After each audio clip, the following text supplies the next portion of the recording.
Hello, friends. My name is Brad Rohr, and I'm here to talk to you about books, specifically the books I read in the month of April.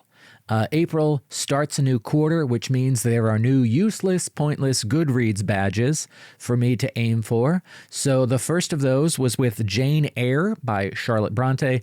I'd never read it. Growing up, it was just something that didn't make the English curriculum. Now I've read the Jasper 40 Eyre Affair books, but I had not read Jane Eyre itself. Now I have, and I thought it was good, but almost every single character in this book was unlikable. Like, front to back, get them out of here. I hated it. I hated the people, fine with the plot. It is what it is. After that, I read It's Not Her by Mary Kubica. Thought it was fun. I feel like a lot of modern thrillers follow the same template. And this was the same way, where even if a twist surprises you, when it occurs in the story is not surprising.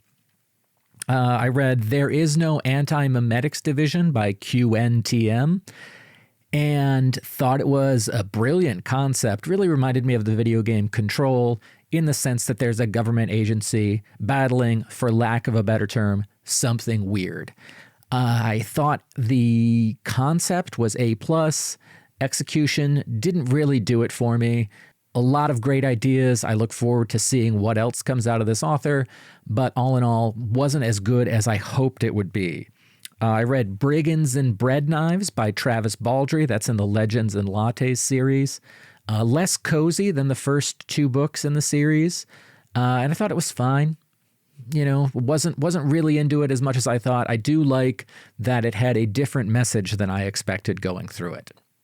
I then reread the first 6 books in Orson Scott Card's Alvin Maker series.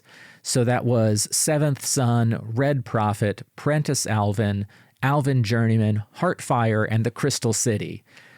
Because the last book in the series has just come out, I said I need to reread this and figure out what was going on.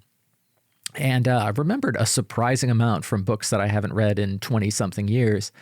Not all of it, but a lot. And, you know, it's a tale of an alternate America. Magic works.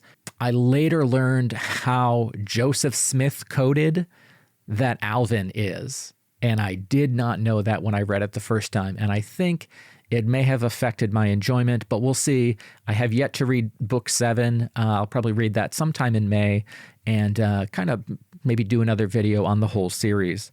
After that, I reread The Mercy of Gods by James S.A. Corey in their new series.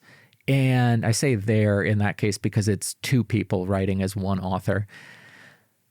I didn't like it the first time I read it. I did like it the second time I read it.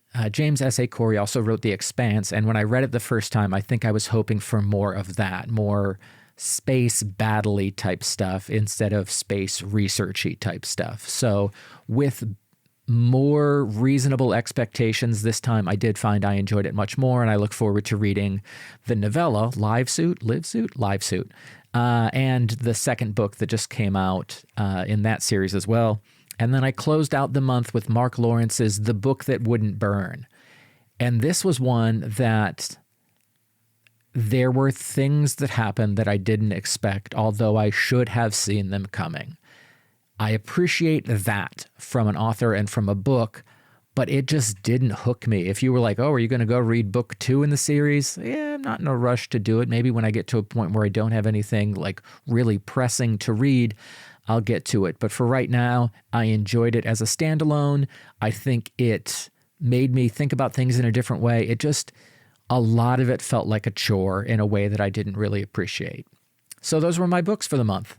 If you have thoughts and want to share them below, that's fine. Love to see them. Do your comments, subscribe, do what you need to do. Always happy to hear from all y'all. Thank you so much for watching, and I'll BRB. Brad Rohr Books.